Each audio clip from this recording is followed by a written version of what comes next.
अस्सलामुअलैकुम नाजरीन, कैसे हैं आप? उम्मीद है आप सब ठीक होंगे। आज की रेसिपी है काली मसूर की दाल।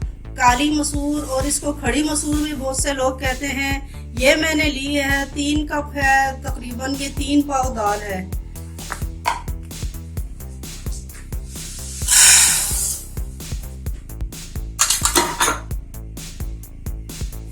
ये दाल हमने धो ली है। इसमें ये 3.5 लीटर पानी जो है ये हमने डाल लिया है। अब इसमें हम मसाला डालते हैं। ये आंच हमने दरमियानी रखी है चूल्हे की। अब हम इसमें मसाले डालते हैं। ये है लाल मिर्च 1.5 चम्मच, यही वाला चम्मच, और ये 1.5 चम्मच हल्दी है, और ये 1.5 चम्मच नमक है, और ये वाली 2 चम्मच जो है ये मिर्चें हैं, ये भी हम अभी साथ में डालेंगे। बाकी वो पुदीना हरा धनिया वो बाद में डालेंगे। अभी इस वक्त हमने ये डालनी है दाल में लाल मिर्च, हल्दी, नमक। ये 2 चम्मच जो है ये कटी हुई हरी मिर्चें, ये भी हमने इसमें ऐड कर दी।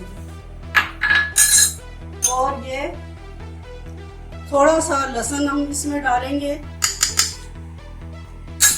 अब हम इसको 20 मिनट के लिए ढक्कन बंद करके कुकर का वेट लगा देंगे। बहुत से लोग जो है वो गुली हुई दाल पसंद नहीं करते, तो फिर वो कुकर का ढक्कन ना लगाएं, वो दूसरा ढक्कन लगा दें, मतलब इसको वेट ना लगाएं, फिर वो खड़ी खड़ी दानेदार बनती है। बहुत से लोगों को वो पसंद होती है। चलें अब हम आपको मिलते हैं 25 मिनट के बाद। ये दाल अब तैयार हो चुकी है। अब हमने इसमें लहसुन का बंगार लगाना है, मतलब तड़का लगाना है।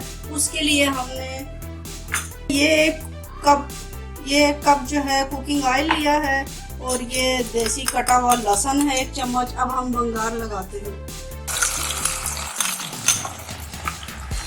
अब हम ये बंगार लगा रहे हैं।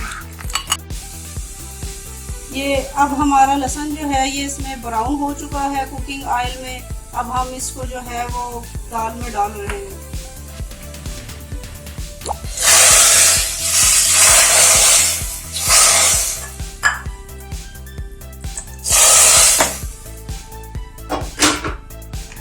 ये इसमें हमने बंगार लगा दिया है। अब इसमें हमने डालना है, ये है पुदीना 1 चम्मच, और ये है हरी मिर्च 1 चम्मच, और ये हरा धनिया 1 चम्मच। ये अब हम इसमें डाल के थोड़ा सा चम्मच चला देंगे। ये दाल तैयार हो चुकी है। साथ ही हमने ये चावल भी उबाल लिए हैं, और ये इस दाल को हमने डिश आउट भी कर लिया है। वीडियो पसंद आने पर आप लाइक, शेयर और सब्सक्राइब करना ना भूलिएगा। Thank you. अल्लाह हाफिज़।